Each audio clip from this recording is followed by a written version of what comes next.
As 5 fases do luto, importantíssimo. Essa teoria ela é mais conhecida pela Elizabeth, que postulou o luto em 5 fases, que não necessariamente ocorre em sequências, tá bom? Basicamente, essas etapas seriam, primeiro, a negação, raiva, barganha, depressão e aceitação. Elas indicam uma evolução da maturidade de como lidar com a morte. Além disso, é importante dizer que o luto é como se fosse uma existência à parte. Quando a vida de todos à volta parece continuar, o do enlutado parece estar em outra frequência, como se fosse uma vida paralela, na verdade. Essas etapas podem ocorrer também diante de outras perdas e frustrações graves, como, por exemplo, um divórcio, ou em pacientes terminais. Elizabeth explica os estágios do luto da seguinte forma. Primeiro, negar é usar o recurso para afastar a realidade que dói. Agir como se fosse assim, como se nada tivesse acontecido. E agarrar-se demais ao trabalho são sintomas, comportamentos frequentes. O sentimento de vazio e isolamento é comum nesse período.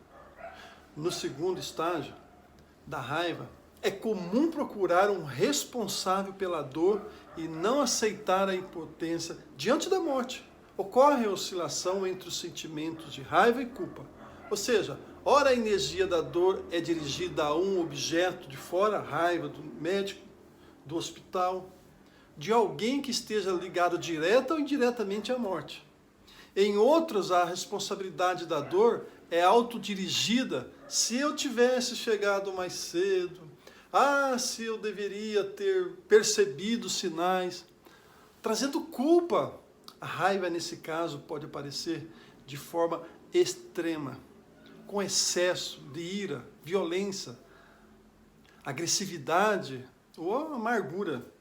Terceiro estágio é a de barganha. É frequente em processos de doenças terminais, quando a pessoa tenta barganhar algo para não perder a vida. Tipo, barganhar é tentar negociar com o destino. É ainda achar que ele pode ou poderia ter sido alterado pelo enlutado. É não abrir mão do controle, assim como nas fases anteriores. A depressão é o único estágio antes da aceitação.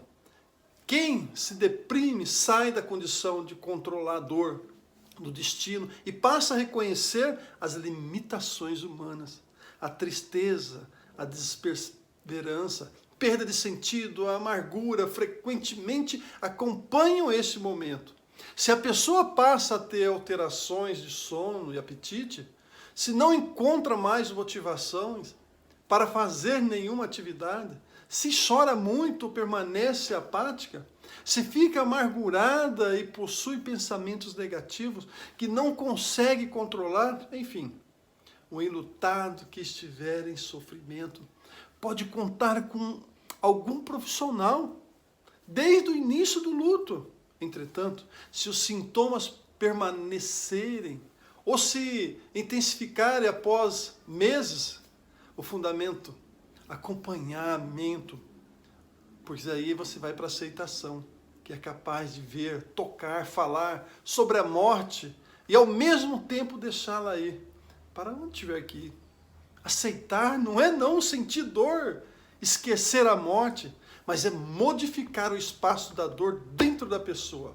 Ela passa a ser capaz de se lembrar de quem partiu sem amargura, ressaltando os aspectos positivos da relação da vida. Isso é importante.